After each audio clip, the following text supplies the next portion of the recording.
Okay.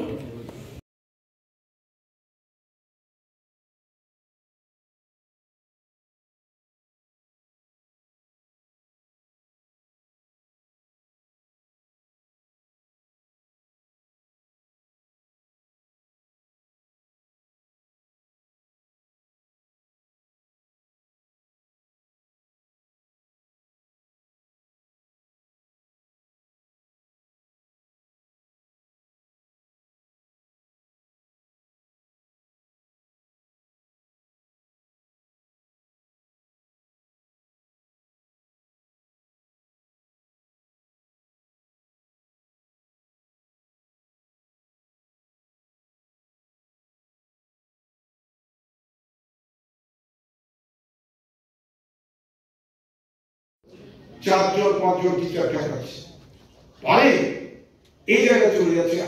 বাকি সবাই নতুন, তার মানে 450 মিলি হয় প্রায় 300 নতুন হবে হচ্ছে। মুক্তি ফাউন্ডেশন মূলত কি নিয়ে মানুষের কাজে লাগে? মুক্তি ফাউন্ডেশন একটা আমাদের এইখানে তৈরি, সুন্দরবনে বেস করে আমরা এই ফাউন্ডেশনটা তৈরি করি। আজকে আমরা প্রায় 21 বছর কাজ করছি। আমাদের চিন্তা ভাবনা অন্যরকম। আমরা একটা সামগ্রিক বিকাশের কথা চিন্তা করি, একটা সামগ্রিক উন্নয়নের কথা ভাবি।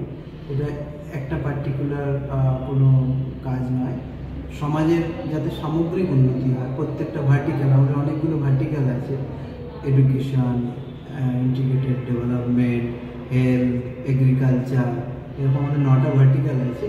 প্রত্যেকটা ভার্টিক্যালেই আমরা কাজ করি, কারণ আমরা মনে করি যেগুলো একটি ভার্টিক্যালে কাজ করবো অন্য কোনোতে করবো না, সেইভাবে সামগ্রিক সমাজের উন্নতি হতে পারে না।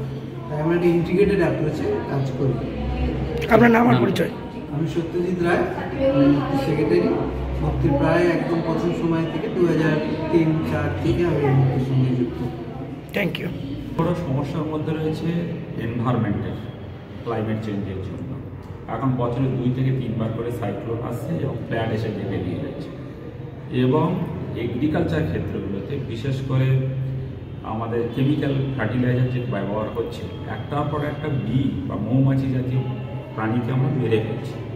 সেই জন্য সুন্দরবনে একটা বড় সমস্যার মধ্যে দাঁড়িয়ে রয়েছে। যদি মৌমাছি ধ্বংস হয়ে যায় তাহলে ফুল ফল হবে না। ফুল ফল না হলে, যেমন আজকে এবছর দেখবেন, আপনি খোঁজ নিয়ে দেখুন, এবছর ম্যানগ্রোভের বীজ হয়নি। সুন্দরবন একটা ধ্বংসের মুখে চলে গেছে। যদি মৌমাছি ধ্বংস হয়ে যায়, সভ্যতা ধ্বংস হয়ে যাবে।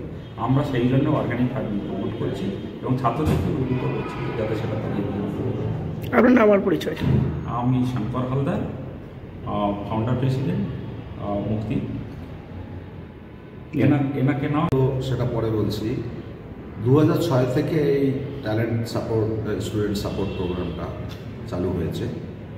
আমি গত 1 বছর ধরে এই সংস্থার সঙ্গে যুক্ত এবং বিভিন্নভাবে আগে যুক্ত ছিলাম, কিন্তু সরাসরিভাবে এখন এই এডুকেশন ভার্টিক্যালটাকে আমি লিড করছি, যার ভিতরে শুধু ট্যালেন্ট স্টুডেন্ট সাপোর্ট নয়, শুধু ওর ভিতরে রয়েছে মুক্তি সাপোর্ট স্কুল এবং বাচ্চাদের জন্য 0 থেকে 5 অবধি যারা পড়াশোনা করে তাদের স্কুল। এডুকেশন ক্ষেত্রে মুক্তি একটা বিরাট ভূমিকা পালন করছে, কারণ আমরা মনে করি যে এডুকেশন সবার জন্য, এবং সেটার জন্য গভর্নমেন্ট কতটা কী করছে আমরা জানি না, আপনারা সবাই জানেন, কিন্তু আমরা চেষ্টা করছি সবার মধ্যে যেন একই ধরনের শিক্ষা, যেটা আমরা পয়সা দিয়ে বাইরে থেকে পড়াশোনার চেষ্টা করছি, সেটাও আনার জন্য। সেজন্য আমরা ডিজিটাল যে প্রযুক্তি আছে সেই প্রযুক্তির সাহায্য নিয়ে বড় বড় প্রফেসরদের লেকচার, এগুলো আমরা আমাদের বাচ্চাদের সামনে তুলে ধরার চেষ্টা করছি। আপনার নাম আর পরিচয়? আমি সুবোধ বিশ্বাস, আমি মুক্তির স্টুডেন্ট ভার্টিক্যাল থেকে। Thank you.